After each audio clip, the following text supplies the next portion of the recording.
Petitioner, আজকে petitioner Imdadul হক জুলাই অভ্যুত্থানের পরে ডক্টর প্রফেসর মোহাম্মদ ইউনূসের যে ক্ষমতা গ্রহণ ছাত্র অভ্যুত্থানে ছাত্রদের মাধ্যমে ক্ষমতা গ্রহণের পরে উনি দেশের এই নতুন বাংলাদেশ গঠনে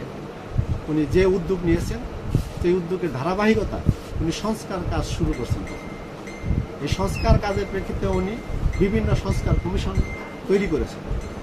এবং এই সংস্কার কমিশন বাংলাদেশের সকল দলের ঐক্যমতের ভিত্তিতে ফ্যাসিস্ট গভর্নমেন্টের দল বাদে সকল দলের ঐক্যমতের ভিত্তিতে উনি যে কমিশন গঠন করে সেই কমিশনের অধিকাংশই বাস্তবায়নের পথে আছে। এই বাস্তবায়নের মধ্যে প্রথমেই আমরা এই মামলা করার জন্য কোর্টের কাছে নিবেদন করেছিলাম যে 5 অগাস্ট, যেটা জুলাই আগস্ট মুভমেন্ট হয়েছে, 5 অগাস্টকে আমরা ন্যাশনাল রিফরমেশন মুভমেন্ট ডে হিসেবে এবং ন্যাশনাল হলিডে হিসেবে আমরা ডিক্লারেশন চেয়ে সহ ডক্টর প্রফেসর মোহাম্মদ ইউনূসকে ন্যাশনাল রিফর্মার ডিক্লারেশন চেয়ে এবং আপনার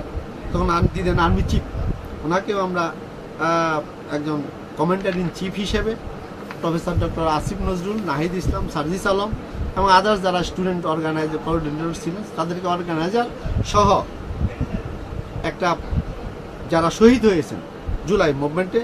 এদের মধ্যে আবু সাইদ, মুগ্ধ, ওসিম সহ আদার্স যারা ভিকটিম আছে তাদেরকে আমরা ডিসক্রিমিনেট মুভমেন্টে যারা শহীদ হয়েছেন তাদেরকে আমরা ন্যাশনাল মার্টিয়ার্স হিসেবে যে একটা নোটিশ প্রদান করি গভর্নমেন্টের বরাবর। সেই নোটিশের কোনো লিগ্যাল নোটিশের কোনো রিপ্লাই আমরা পাইনি। রিপ্লাই না পাওয়ার পরেও সেই বিষয়ে আমরা একটা মহামান্য হাইকোর্ট ডিভিশনে রিট পিটিশন নাম্বার 3400/2025 দায়ের করি।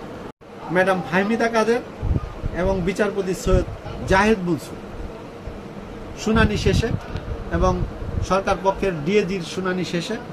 দুইটা বিষয়ের উপর উনি রুল প্রদান করেন। রুলে জানতে চাওয়া হয়েছে, ডাইরেকশন চাওয়া হয়েছে কেন রেসপন্ডেন্টের উপর ডাইরেকশন দেওয়া হবে না। বর্তমান প্রধান উপদেষ্টা professor doctor Mohammad Yunus Nobel laureate, ওনাকে ন্যাশনাল রিফর্মার হিসেবে কেন ঘোষণা করা হবে না এবং যারা জুলাই মুভমেন্টে শহীদ হয়েছেন তাদের মধ্যে মুগ্ধ, আবু সাইদ, ওসিম সহ আদার্স যারা ভিকটিম তাদেরকে এই জুলাই মুভমেন্টের কেন ন্যাশনাল মার্টিয়ার্স জাতীয় শহীদ হিসেবে ডিক্লারেশন দেওয়া হবে না, এইটার উপরে রুল দিয়েছে। সিল্কোর সিল্ক অ্যান্ড শাইন, যাতে আছে আর্গান অয়েল ও ওট প্রোটিনের গুডনেস যা আপনার চুলকে রাখে হেলদি অ্যান্ড শাইনিং।